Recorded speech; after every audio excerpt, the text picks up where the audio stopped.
Maunder. I'm the director of Tales of Hoffman, which is currently playing at the His Majesty's Theatre for West Australian Opera. Gorgeous piece. And this gentleman is? Roger Kirk, the designer, set and costumes for Tales of Hoffman. Well, I started studying to be a lawyer, and only because parents say you've got to do something before you do what you want to do, if you know what I'm saying. I always wanted to perform, and I was lucky enough at university to do every play known to man, and one of the people that was working on one of those plays worked for the Australian Opera, as it was called then, and they were after stage managers, and I didn't know what a stage manager was, but I thought if it's something to do with the performing arts, it must be cool. So went for that and learnt on the job, basically. It was a long time ago, in the 70s, let me tell you, 1978. So I was lucky enough, as I said, to learn on the job. So it's everybody's different. You know, now you can go to colleges and study to be directors, but I learnt at the hip of some of the greats of the operatic field, like John Copley, John Cox, Anthony Besch, Sir Robert Helpman, all those people, and you just see the way they do it, and you think, yeah, I can give that a go. I think. Well, I'm a bit the same. I learned on the job as well. Not really any formal training, and my sort of school of hard knocks was ABC in Sydney, working on lots of things there, and that's where I guess I learnt my craft, and then went from television to film and theatre, the wrong way round. Yeah. As a designer, if you're doing both sets and costumes, you're responsible for everything: the floor, the walls, the staircase, the balustrade. I mean, when I was in TV, the table, when I was in TV, I used to always forget the light switches on the and the doorknobs, saying, "Quick, where are the doorknobs?" You know? So you are responsible for everything. You know, the shoes, you've got to pick the socks and everything. But, you know, that's what makes it really interesting. Mm.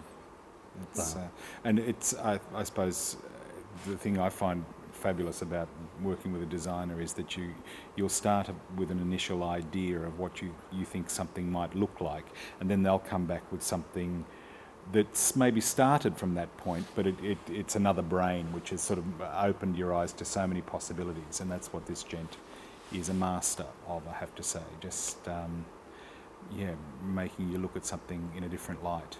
Well, a designer doesn't work by themselves either. Like, you know, you can't say, I see this as, you know, T-shirt and jeans, because the director may have another idea of where he wants to put it. So it's a bit of like one kicks off the other, or the director has the idea where he wants to put it, and then he throws it to you, and you try and come up with something that's relevant to what he's after. I think the doll thing was a bit like that, wasn't it? It was. No one knew where to go, and then I was drawing, and I had a book that was, you know, how to draw people, and the stick figures of how you proportion them out and everything. And I went, oh, that's a good idea. They're like those wooden statues that you bend the arms on to draw from as well. So I took it from that idea, and luckily you liked it. Well, we did, and it's also then it slightly morphs as well into the dolls in Hoffman. The first tale is all about this man falling in love with an automated doll. And he has these little glasses that he sees through. He's been sold these glasses so that when he looks through the glasses, the doll becomes real to him, but of course the audience see it as this ridiculously caricatured sort of Chucky almost, that sort of vaguely evil doll. And our dolls sort of have a bit of a Mercedes-Benz advertisement about them, don't they? Well, those people that crash into the windscreens in Mercedes-Benz commercials. And also I had done the production once before without Roger in England, where we used the idea of those clowns that you see at the Agricultural Society shows, you know, that you put ping pong balls down. There's slightly otherworldly things, and you know, with discussion, you come up with an idea, which I think is great. It's always exciting. It's based on a real character, a man called E.T.A. Hoffman, who was a German a German poet, a very famous German poet, and even if people don't know his stories, they would know a lot of the pieces that have been based on his stories. So ballets like Nutcracker, for example, or Coppelia. The ballet Ondine is based on his story as well. He was sort of like a German version of Edgar Allan Poe. So they're gothic and horrific and funny and evil and charming and all of those things. It's fantastic, talking about eyeballs being plucked out and thrown into people's chests and burning holes in them, and very exciting. We meet this Hoffman, and he's basically suffering writer's block, and he just cannot create anymore. So the muse of poetry comes down to earth and basically sets up these these three stories, which allow him to suffer. The idea being you've got to suffer to create art. Isn't that sad? But so the first story that we see, he falls in love with this mechanical doll, and of course the upshot is that the doll is destroyed in front of him, so he ends up with the head of this creature in his hands, and he realises he's been in love with a mechanical doll.